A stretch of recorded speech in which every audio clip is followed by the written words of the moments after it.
Olá, cinéfilos de plantão, que eu reuni algumas coisas que me ajudaram a compreender e a conhecer um pouco mais do cinema. E quando eu comecei a perceber e estudar a semiótica, que é o tema dessa fita, eu trouxe ela para dentro, né, da cinematografia e me ajudou a compreender muitas obras assim que eu assistia, reassistia, reassistia e não entendia o que o diretor estava querendo dizer. E hoje, com esse estudo de semiótica, eu percebi que, revendo alguns filmes, eu consegui entender muito melhor, né? Então, eu resolvi reunir algumas coisas que eu conheci, né, ao longo do tempo e colocar aqui para vocês. De repente, ajudar vocês a entender também o que é a semiótica, que é uma coisa que eu aprendi na faculdade e foi difícil também de absorver na época.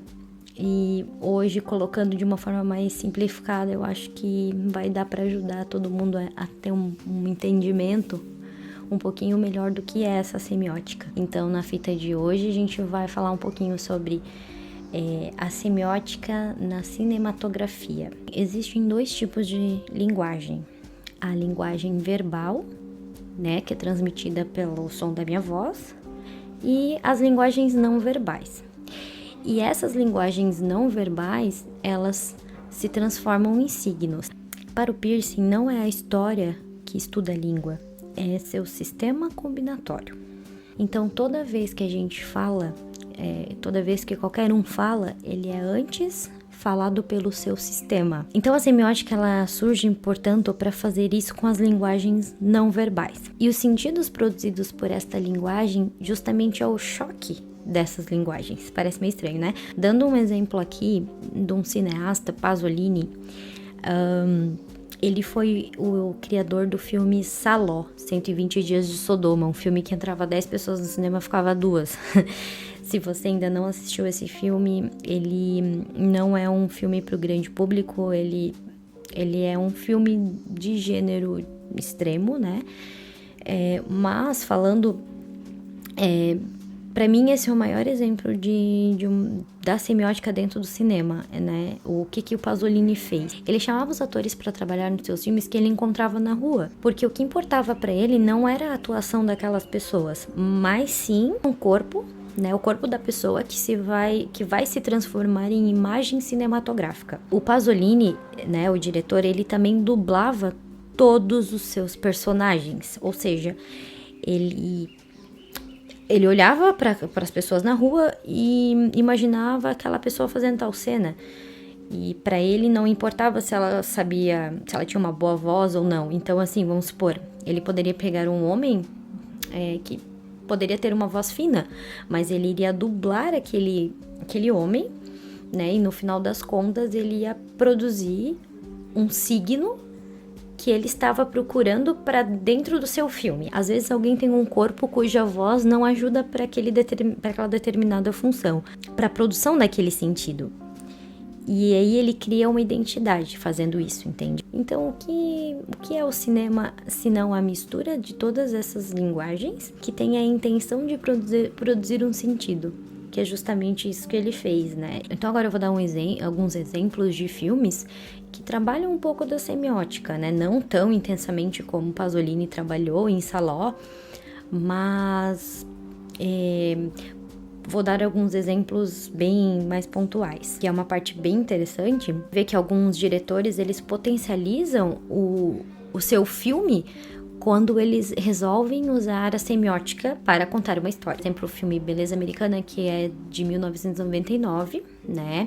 E as cores ali, por exemplo, o vermelho, né? Das cenas, por exemplo, da rosa, né? Da rosa vermelha, da imaginação, né? Do personagem, do protagonista, quando ele tem uns sonhos com a menina, né, que é a beleza americana. O vermelho, ele entra ali como a paixão, né, colocando a ideia de paixão e a ideia do proibido, né. Então a gente tem a tradução da cor vermelha nesse filme dando esse sentido. Então toda vez que aparece uma rosa vermelha ou a cor vermelha, né, dentro do filme, É justamente esse sentimento que o diretor gostaria de passar pra gente, né?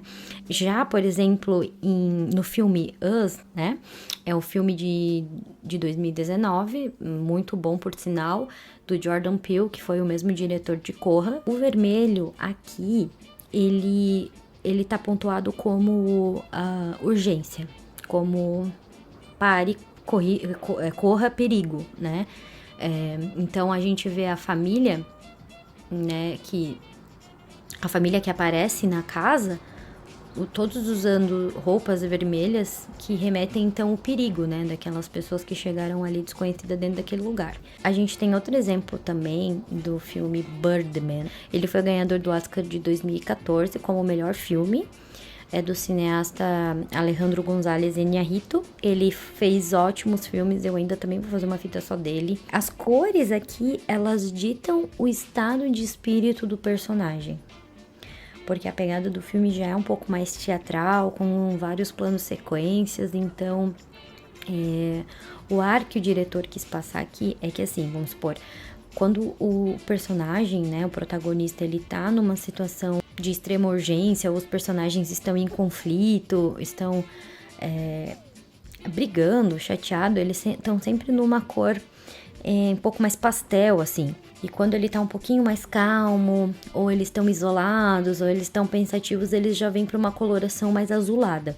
E quando o personagem ele tá perdido, ele não sabe para que lado correr, você vê um conflito de cores. Você vê várias luzinhas na cidade e ele é o momento onde ele tá correndo nu, né, na cidade, é onde você vê várias cores ao mesmo tempo. Então, o que o diretor quis passar com tudo isso?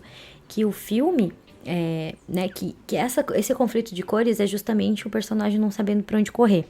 Outro exemplo bem legal, né, recentemente até assisti, tem no meu podcast, você pode conferir, tem uma fita sobre 13 Reasons Why, né, a gente ainda vai fazer o final dela, tipo, né, da 4ª temporada, eu vou fazer um bate-papo com a minha irmã Aline, que agora está no Canadá, a gente vai fazer uma transmissão. O 13 Reasons Why, ele também tem essa questão das cores para ditar o estado de onde o personagem também se encontra, não só o personagem, mas as pessoas. Por exemplo, quando é passado ou quando são momentos legais, tranquilos e felizes, a paleta que o diretor usa é a paleta mais quente, né? É aquele amarelinho, é aquele tom meio de douradinho, né? Que transmite paz, calma, que é justamente o oposto de Birdman. Por exemplo, olha só, quando ele vem pros dias atuais, onde o personagem do Clay, né? O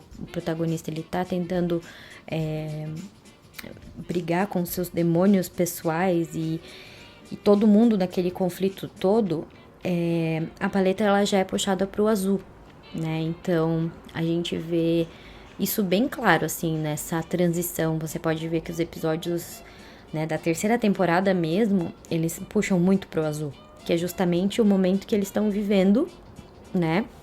É um momento de aflição, então, através das cores, o diretor consegue nos transportar também para o que é passado e presente, né? Isso é bem interessante. Bastante filmes, assim, se utilizam, né, dessa construção de cores para ditar o tempo, né? Para mostrar o seu tempo. Irreversível, né? De Gaspar Noé, que é um filme tão controverso quanto Saló. Também é um filme bem difícil de ser digerido, mas ele é bem interessante porque a construção dele é toda de trás para frente, literalmente. Quando você começa a ver o filme, os créditos, eles vão de baixo para cima, é uma loucura esse filme. Na questão da semiótica, ele foi trabalhado a parte auditiva, então tem uma certa cena onde o personagem ele vai numa boate e lá dentro fica um ruído, é um ruído que ele é bem baixinho, mas ele é constante. E esse ruído, colocado numa frequência, né, meio linear, ele consegue, ele causa meio que um enjoo na gente. Além disso, a construção da cena com uma câmera que rodopia, que entra dentro de porta, sai por janela, realmente você tem um embrulho no estômago. Isso é uma sensação de claustrofobia que o diretor quis criar pra gente. E, além disso, o filme, né, ele é todo quase que nas cenas de terror absoluto, né, de violência gráfica, ele é todo vermelho. Tanto nessa cena, né, da boate, onde o protagonista ele vai encontrar respostas sobre o que aconteceu, e na cena, né, do filme, eu não vou dar spoiler desse filme porque eu ainda quero fazer uma resenha sobre ele, mas na cena onde uma, né, das protagonistas, ela tá andando num túnel e acontece, né, um conflito ali, a cor vermelha ela é muito predominante. Então ali é o mesmo sentido do filme Us, né? É esse sentido de medo. Falando, né, dos filmes mais atuais agora, né, de 2019 também, tanto Joker quanto Parasita, o Joker ele se utiliza da paleta verde, grande parte do filme que é quando é como se fosse o devaneio, né? É como se fosse a visão do Coringa sobre uma determinada situação. A gente não sabe, né, se aquilo tudo foi um sonho, se ele tem vários momentos de lapso, né, de memória. Então, quando ele tá vestido de Coringa, né, de Joker, você pode ver que o filme ele vai para uma paleta bem verde, que é justamente as cores, né, do cabelo do Coringa, da maquiagem dele. Então, o diretor ele dá essa brincada, né, uma forma um pouquinho mais sutil, mas também funciona bastante. É bem legal se você perceber no terceiro ato do filme, quando realmente acontece, né, a transformação dele de Coringa, ele vai para uma linha assim bem, né, um tom de cor assim de vídeo bem esverdeado. Em Parasita também a questão das cores, quando a família está em casa, né, naquela casa deles, meio claustrofóbica, meio apertada ali, né, não tem Wi-Fi, não tem nada, eles são, né, uma família bem pobre, né, tu vê tudo meio azuladinho, assim, meio um tom grafite, e aí quando aparece a cena que a família tá na casa, né, da família rica. Eu tenho um podcast sobre Parasita falando sobre o clímax, né, do filme, da cena final, dá uma conferida ali, o link tá na descrição também, tá? E quando a família tá na casa da família, a família pobre tá na casa da família rica, você vê que a cor ela fica bem suave, ela fica um tom quentinho, quer dizer que aquele lugar ele é muito mais agradável, né, que a casa que eles vivem, né? E lá na casa a gente vê, por exemplo, o quadro, né, a filmagem, ela é tudo bem compactada. O diretor usa uma lente fixa bem fechada, então dá meio que para dar uma confusão, assim, um tom meio de claustrofobia. E quando ele faz as cenas na casa dos ricos, ele já usa uma lente mais grande angular para dar essa ideia de casa grande, espaçosa, né? E isso é bem legal. Falando um pouco também da semiótica, né? Um pouco mais semiótica, não só na cinematografia, tem um poema do Augusto de Campos. Ele fez esse poema em 75. É um poema que se chama Pulsar. Toda vez que aparece a letra O, ele substitui o O por uma lua.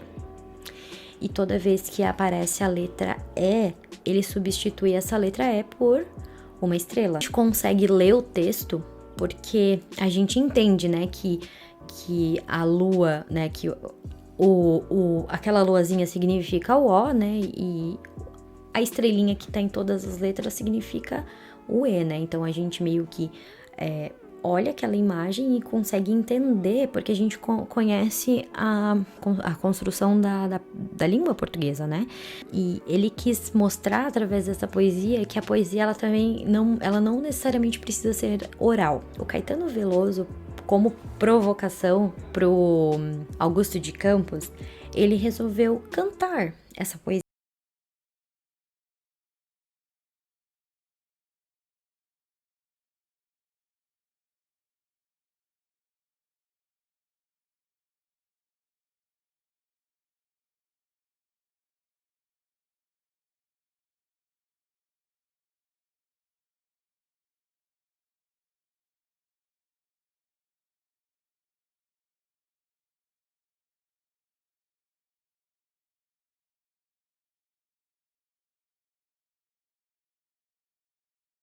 Que estuda os signos.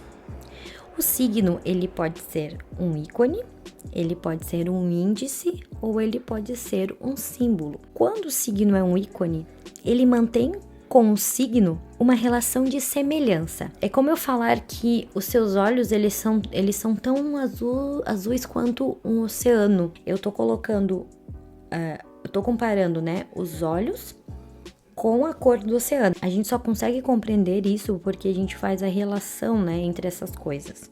O signo, então, ele existe pela ausência da outra coisa. Outro exemplo claro disso, tipo, a gente vê uma fumaça, a gente já imagina que aquilo ali pode ser fogo, mas a gente não tá vendo o fogo em si, né? Então, a fumaça, ela é a representação do fogo. Já o símbolo, ele não tem nenhuma relação ou semelhança com o signo. Por exemplo, a palavra casa, ela não tem nenhuma relação com o lugar que a gente mora. A gente sabe que casa é casa e pronto. É que nem quando a gente é pequeno e a gente começa a perguntar tudo. Mãe, por que mesa é mesa e mesa não é cadeira? Ou mesa não é cachorro? É porque é dado, né? É um nome que não tem relação nenhuma com aquilo, mas é o nome da coisa, né? O símbolo não tem explicação lógica dentro da semiótica. Ele é um signo que se tornou uma convenção cultural. Um exemplo que vocês vão entender muito bem, as notas musicais, as letras e os números ou até mesmo placas de trânsito. Alguns símbolos, eles são universais, mas um símbolo também pode existir somente dentro de uma cultura ou um meio. O signo, ele não é a própria coisa representada. O signo representa alguma coisa para alguém, sobre determinado aspecto. Psicanalista Lacan, baseado na leitura de Freud, ele diz que a primeira violência que a gente sofre é a violência do nome próprio. Atribuir um nome a alguém é dizer que esse alguém já não é aquilo tudo, que esse alguém é alguma coisa. Você já viu em algum momento da sua vida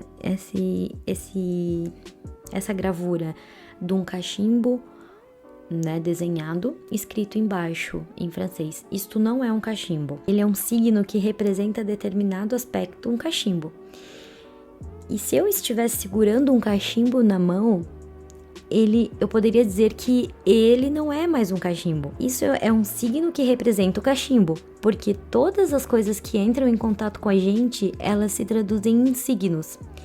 É a medida da nossa miséria. As coisas não chegam na sua totalidade pra gente. Quando Freud estudou o inconsciente, ele disse isso. Queremos dizer sempre aquilo que dizemos e pretendemos dizer sempre aquilo que comunicamos, quer que o reconheçamos conscientemente ou não. Ou seja, o que Freud quis dizer aqui? A gente sempre quer dizer o que quer, especialmente quando a gente acha que não. Para finalizar, eu vou dar mais alguns exemplos de filmes que trabalham um pouco da semiótica, né, em aspectos diferentes. Falando do filme da Alice no País das Maravilhas, de Tim Burton, é um filme de 2010. E também de 2010, a gente tem um filme que é um dos favoritos que eu tenho até estampado no meu braço, Onde Vivem os Monstros. Eles trazem a semiótica na questão de o protagonista se viajar para um universo paralelo, né, como se fosse um mundo surreal, onde tudo é possível ali. Quando ele tá ali, ele passa a questionar algumas coisas, até a sua própria realidade, que é o que acontece nos dois filmes. Isso é bem pontual, assim, nesses dois filmes. Tem também A Origem, né, do Christopher Nolan. A Origem é de 2010. É um filme muito bom e ele traz o protagonista, né, que é feito pelo Leonardo DiCaprio, onde ele precisa se infiltrar em várias camadas de sonhos, né, para mudar uma ideia de alguém. Por fim, a gente tem também o filme A Cela, né, de 2000, protagonizado pela Jennifer Lopez. É um filme que também fala dessa viagem do inconsciente, né, onde ela transita pela mente, né, das pessoas. E no determinado tempo ela acaba entrando na mente de um psicopata, então ela fica aprisionada ali, né? Então a gente já não sabe o que é realidade e o que não é fato ali, né? Então é bem interessante a construção também. Ali a semiótica, ela é trabalhada meio que na nossa cara, assim, né? O tempo todo. Só que existe vários símbolos no meio do filme, né? E tanto dos personagens quanto de figuras caricatas para mostrar o bem e o mal, né? É bem legal a forma como é construído esse filme. E o mais recente também, que foi bem polêmico, né? É O Poço, filme desse ano, de 2020, né? E ele é pura semiótica, ele é simbologia do começo ao fim, né? A construção do filme toda, desde da prisão vertical, desde o alimento, desde as escolhas do personagem, a gente consegue ver tudo na entrelinha. Então, por fim, tudo que a gente vê nos filmes, sejam em imagens, sejam em sons, sentimentos, sensações táteis, seriam, portanto, carregados de significados e por isso são considerados signos. E no cinema, eles também se fazem presentes. Obras audiovisuais são compostas de signo como imagens, sons e textos. Os enquadramentos, os gestos dos personagens, as falas, até mesmo a direção de arte. A gente, quando vai ver um filme pela primeira vez, a gente vai muito na história dele e naquilo que está sendo colocado na nossa frente. Quando a gente vai assistir uma segunda vez o mesmo filme, tu já vai reparar outras coisas.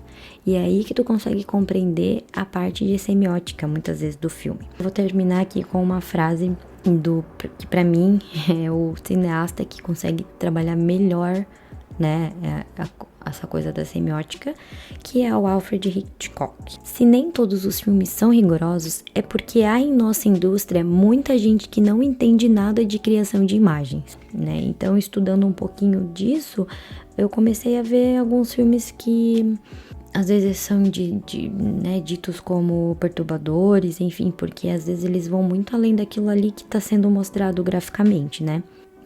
Eu gostaria de convidar você a assinar o canal, né? Aqui é um balaio de coisas que eu gosto, que eu assisto, enfim.